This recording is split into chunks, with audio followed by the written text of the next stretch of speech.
itu dalam kerugian. Alangkah ruginya kita sebab masa-masa yang kita biarkan berlalu dengan kita tidak memulakan diri kita dengan menabung, walaupun dengan RM RM1 secara istiqamah. Nak menabung dalam zaman yang moden sekarang ini sangat mudah. Banyak cara yang disediakan untuk kita menabung. Sama ada secara kita buat manual sendiri, simpan duit bawah bantal sendiri, ataupun kita simpan dalam institusi keuangan, bank, ataupun kita buat sedikit pelaburan tetap. Antara tips pengurusan kewangan yang kita boleh apply dalam kaedah antara salah satu kaedah penabungan kita, iaitu kita buat dulu satu formula pengurusan kewangan diri kita. Kita rekod perbelanjaan kita untuk sebulan berapa banyak, dan kita mula bina simpanan kita yang kita terangkan tadi, bermula pada RM1, RM5 ataupun RM10, terpulang kepada kita punya kemampuan. Pelbagaikan akaun bank juga membantu untuk kita tidak mengusik duit yang ada di dalam kita punya akaun. Kita juga perlulah bijak di dalam membezakan apa keperluan dan juga kehendak kita.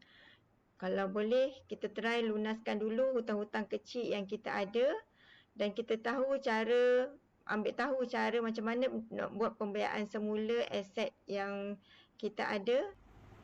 Jadi kita kena letak duit komitmen dalam diri kita tu sendiri.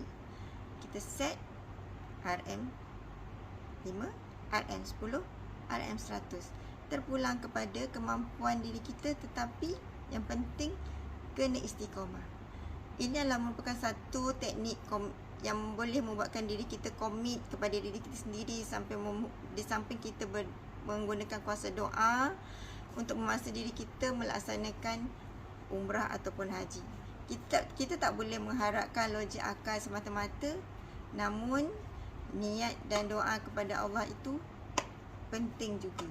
Yakin bahawa kuasa Allah itu memilih kita sebagai tetamunya itu, dengan doa yang tidak putus, bersungguh-sungguh dengan doa, di samping juga ikhtiar dan usaha kita menabung yang sedikit tadi.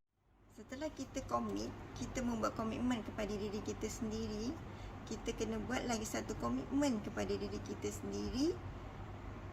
Bukan komitmen menabung, tetapi kita kena membuat komitmen kepada mood dan kita punya kemahiran membeli kita. Jadi bila kita ada niat untuk pergi umrah, menabung, kita cuba pula buat satu komitmen dalam diri kita.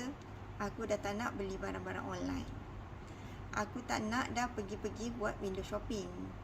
Aku dah tak nak guna kad kredit tanpa tujuan. Kalau boleh, aku dah tutup semua kad kredit aku.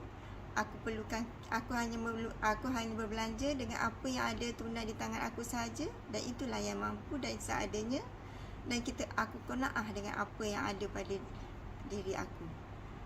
Dan aku beriltizam dan berazam tak nak bazirkan duit. Contohnya, nak pasang laci baru.